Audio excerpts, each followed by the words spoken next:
Kumusta kayo? May rides tayo guys.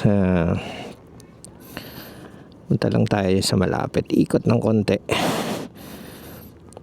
Kasi hindi tayo makapag moto camping lately dahil lagi tayo nasa hospital. Medyo may problema. May sakit ng aking mother-in-law. Pero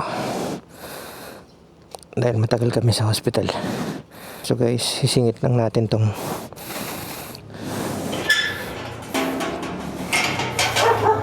magsi-short ride lang tayo.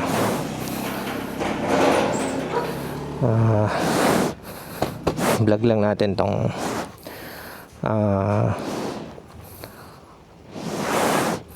ating ATR sa ating 5 months na gamit natin itong ATR sa moto camping, sa mga long rides natin.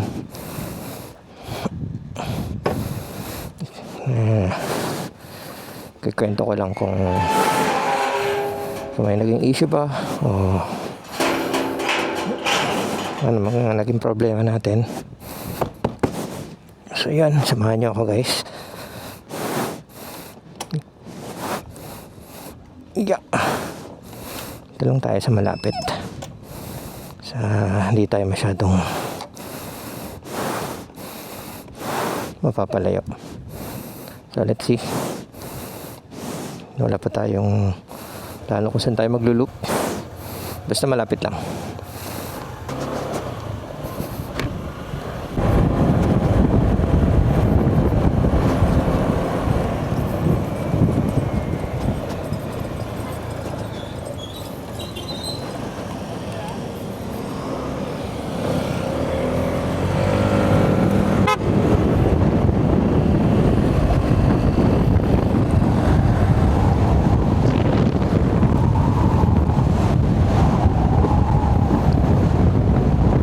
Buti na lang nakapag-full tank na tayo.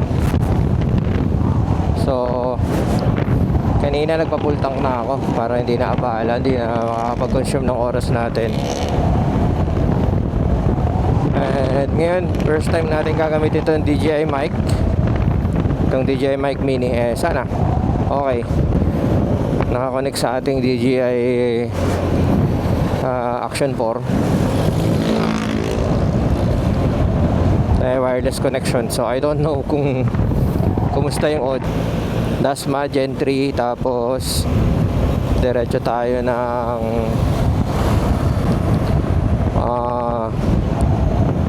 13, tapos tagos tayo ng Naik siguro. Ayun o, Naik, tama. Tapos try natin mag-Cabiang Tunnel guys. Tapos ikot tayo doon pa Batangas, then Batangas to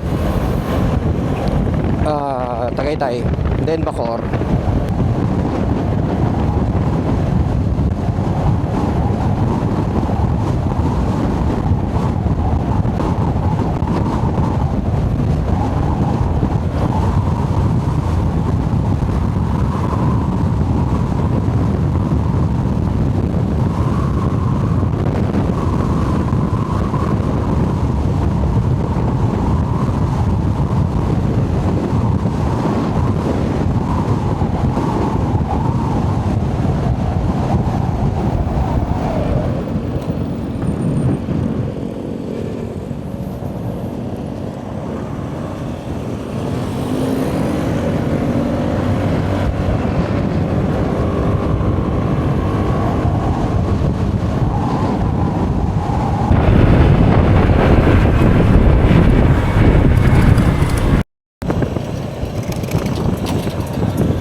Ganda dyan, ayusin natin yung camera. Yung sa likod siguro.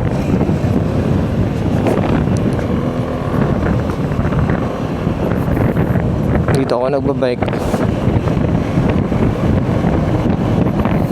nung pandemic. Pumupunta akong Tagaytay, dito ako umiikot.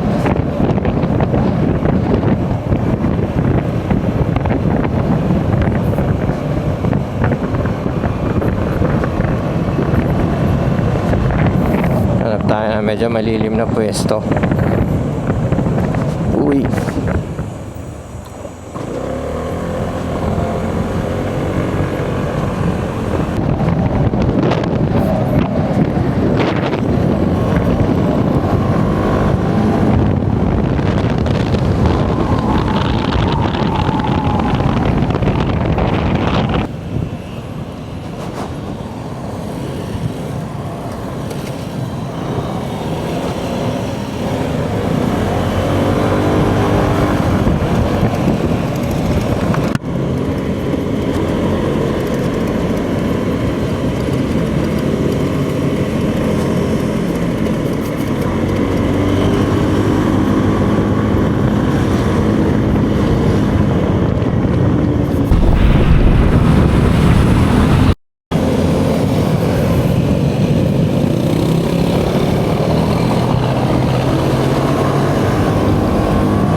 Yeah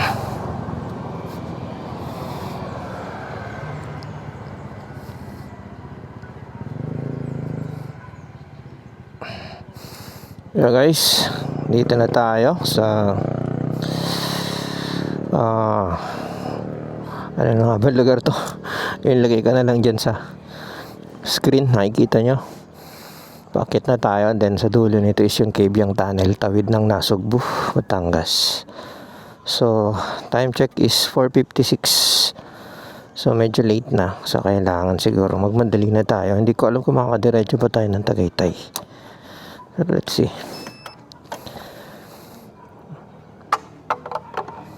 Let's go. Diyan sa taas malamig na dyan eh.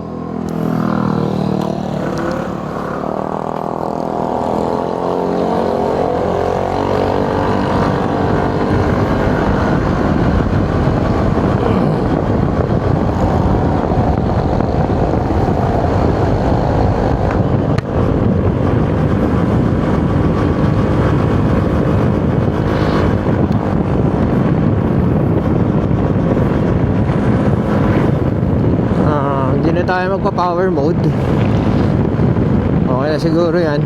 So, try natin. Total bagong PMS naman tayo. So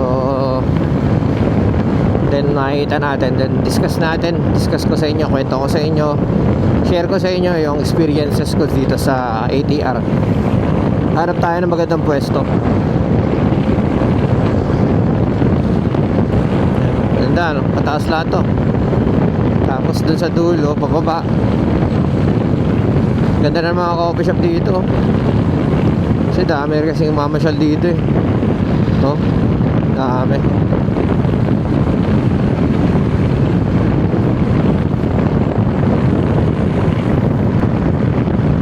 Oh, oof.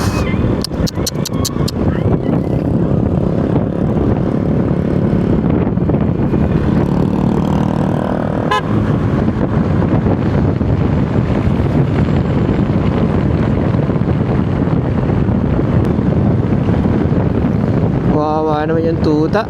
Hindi agad ako nakapagsalita. Nasagasaan siya pero mukhang nakatakbo pa naman sa gilid. Mukhang babalikan ng dalawang rider eh. Naawa sa man kasi grabe naman. Nakapareno naman siya kaso naabot pa rin noong unahang gulong.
Playing with the... What? What's this?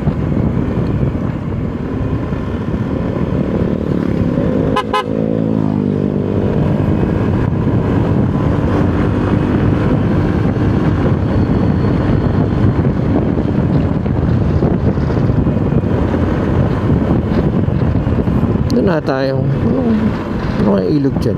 Kasi parang may liguan. So may ano pala dun, parang may resort, something like that. Hindi natin sure. Wala naman kasi signage, or baka may ilog na ano, pwede kang, meron kasi dito ang Blue Lagoon eh. Hindi ko lang alam kung saan, pero grabe na rin daw ang basura. Kaya parang tinamad na ako puntahan.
Puro ganito man dadaanan mo eh.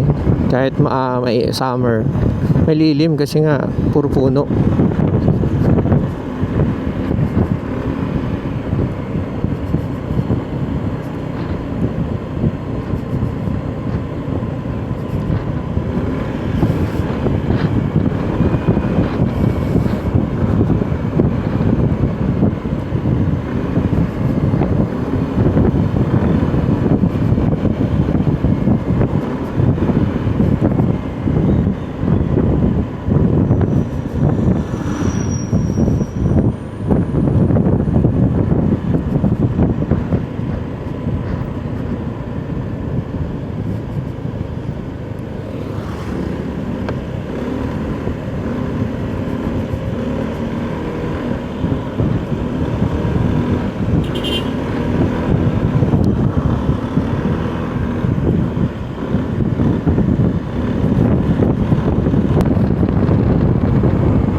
Busina pa eh. Nakata ng 2 lanes na yellow lane. Gusto nyo mag-overtake, di mo overtake ka. Ano na talagang mo.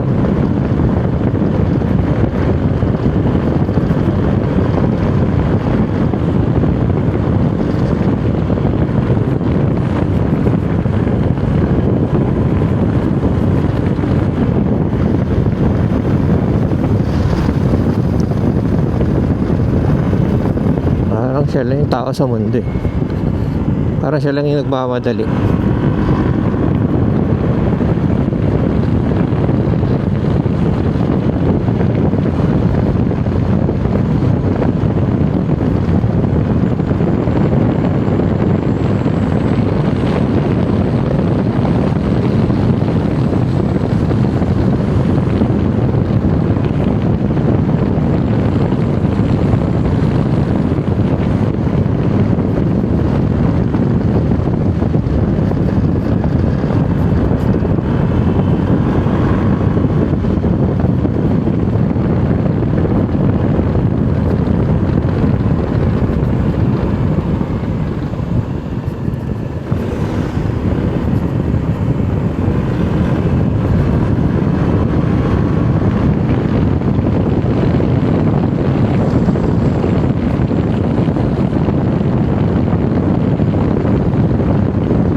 aksidente doon. Kitang-kita mo yung dugo.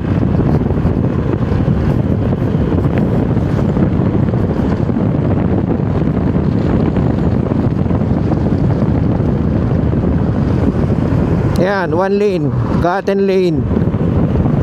Ito utak ginagamit.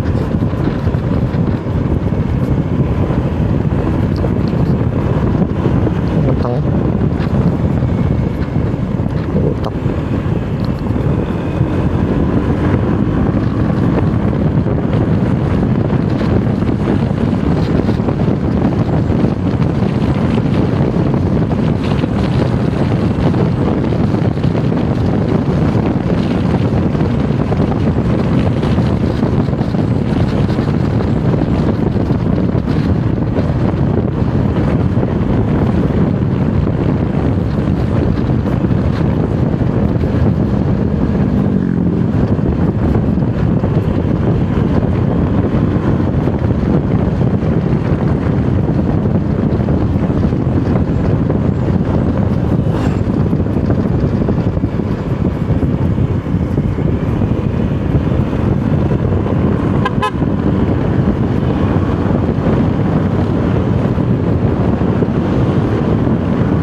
Lagpas na tayo guys sa Cavyang Tunnel. Ayan, ganda ng view, oh. Kita nyo?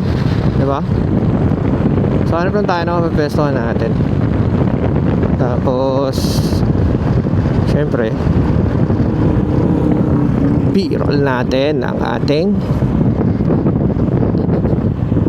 ATR, ang ating motor. Pero hindi rito, dapat yung maganda yung background. Hanap tayo. Ano naman dyan eh? Kasi ito lahat pinagbabakuran na nila eh. Dati wala mang bakod eh. Pwede ka mag-park sa gilid. Ay, hindi na. Ayan, puro bababa na to guys. Tapos pag bumalik ka, syempre puro pa ako na naman. Pero baka magdumiretso na tayong Tagaytay. Bali time check is 5:17. So medyo langanin na. Stay dito nang medyo matagal.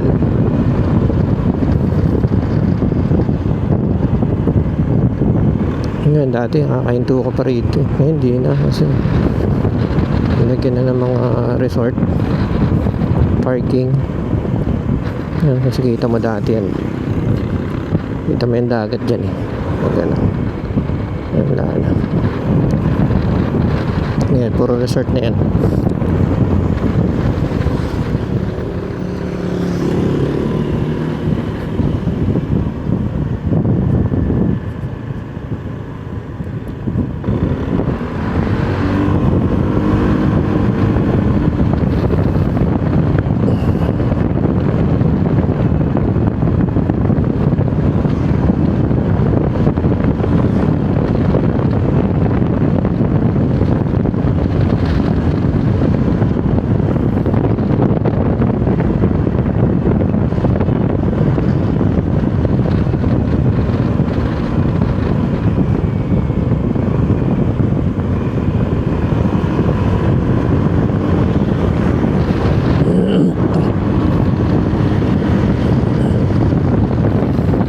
Dito ako huminto nun isa nagmotor ako nung tayo ay naka old na motor pa ang ating wala binakura na rin tama dito yun, dito ako huminto nun. Siguro pwede pa naman huminto, hinto ka lang naman eh. Oh diba, look at the view.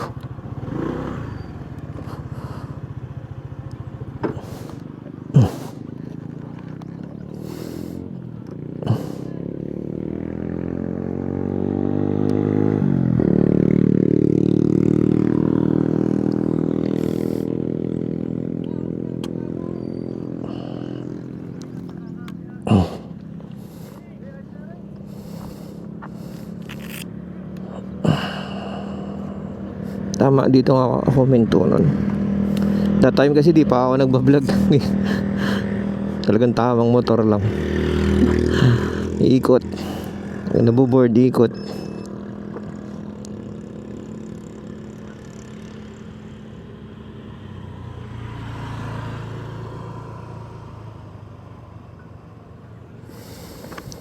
So guys, si ATR natin 160.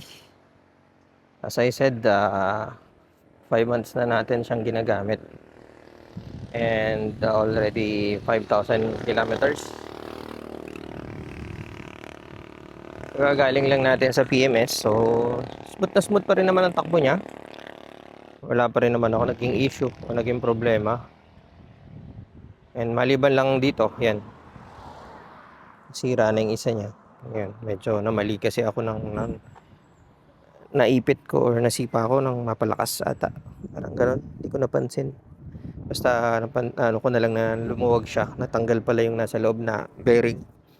Yun lang. And then wala naman akong binago rito. Ito lang dinagdagan ko. Kasi ang iksi ng ano niya, laging nagdudumi rito. Mudguard niya.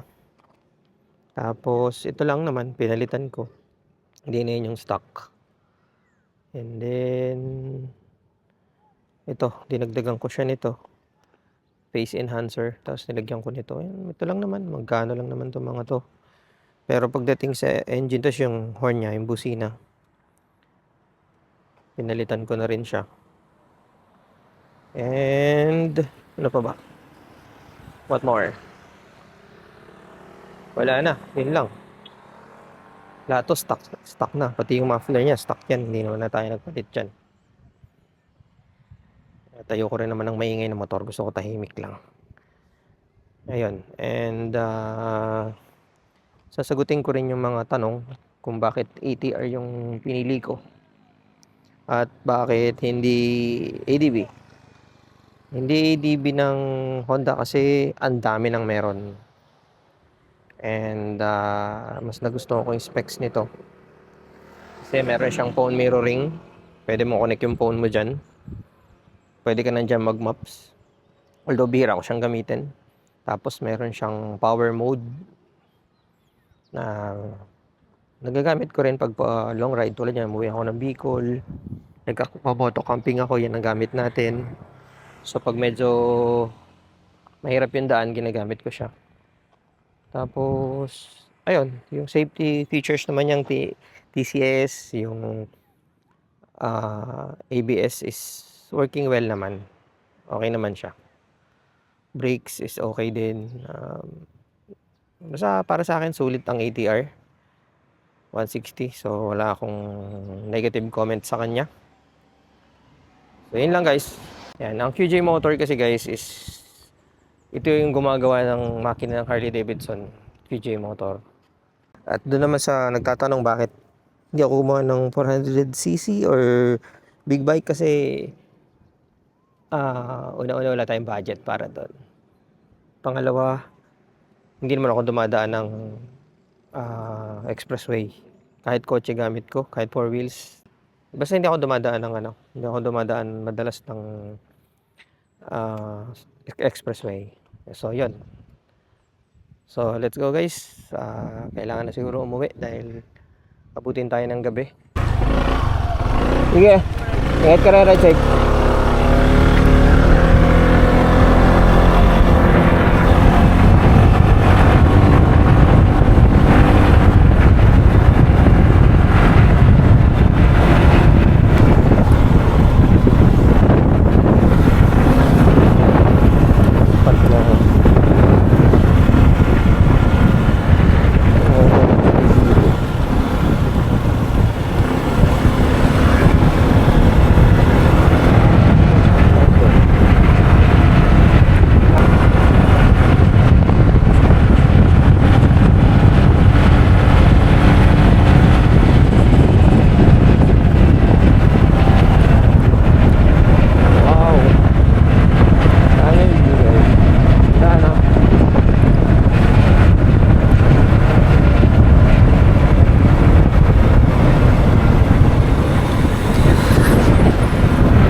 bro.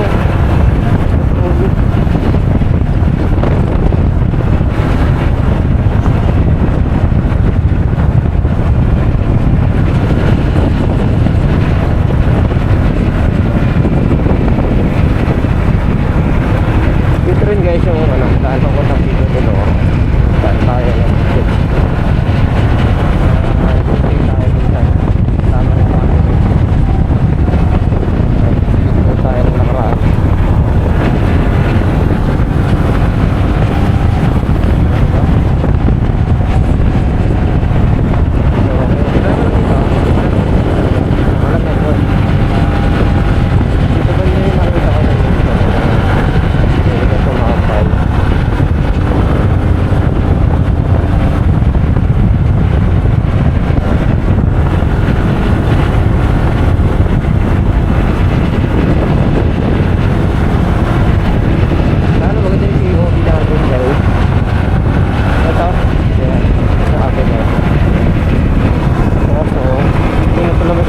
Dagat dito.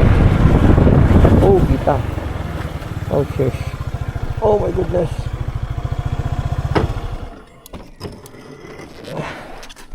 Pag tayo guys. Pag tayo madali.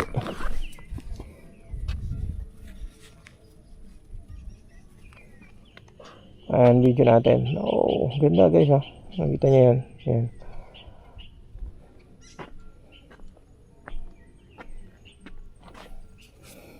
Sama natin sa video natin sa ating ayan o, ganda ng view.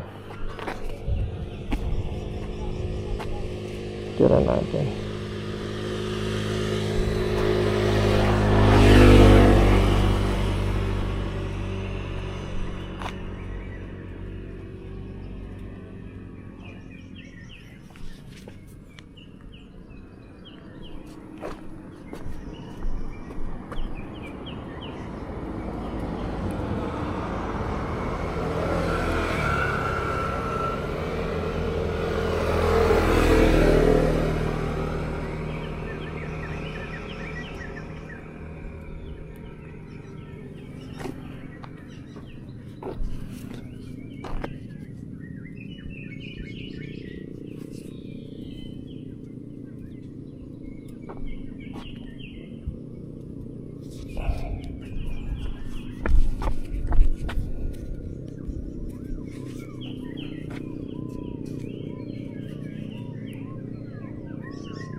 Dami ng motor na yan.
So itong bag na to guys, napaka-convenient. Napakaganda pala pag nandyan lang sa harap mo yung gamit. Ayan, pangalan niya is brand niya pala Rockbros. Yan. Ayan, tunnel bag. Maganda na siya. Kasi dito mo lang lalagay yung mga gadgets mo sa gilid. Ayan, meron siyang side pocket doon. Tapos pwede ka magdala ng pagkain mo. Kung magdala ka ng konting pagkain, damit.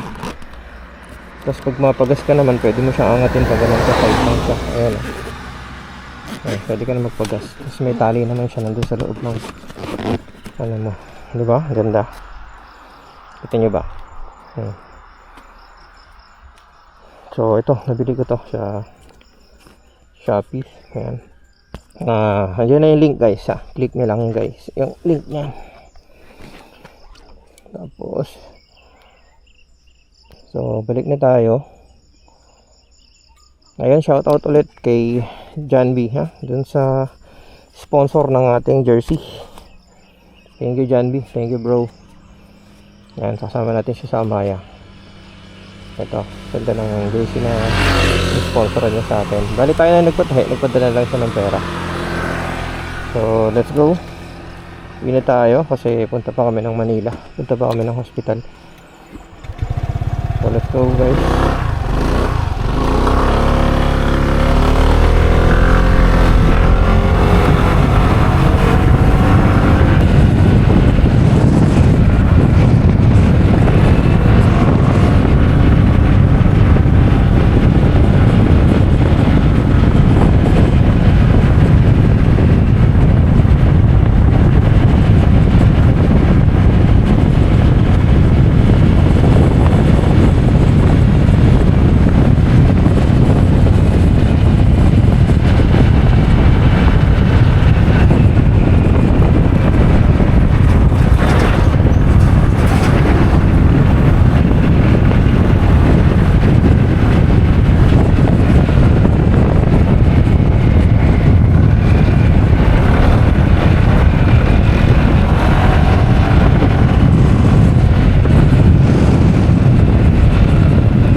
guys, isa pa pala sa hindi ko nasabi at hindi ko na share sa inyo na ang ATR 160 ay napakatipid sa gas.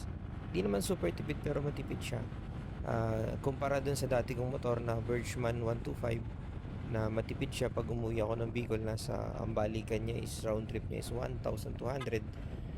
Itong ATR nung time na hindi pa masyadong nagmamahal ang gas is nasa 1,3 to 1,4 lang yung gas ko. Balikan, nakaikot pa ako nun sa Bicol, nakapasyal pa ako.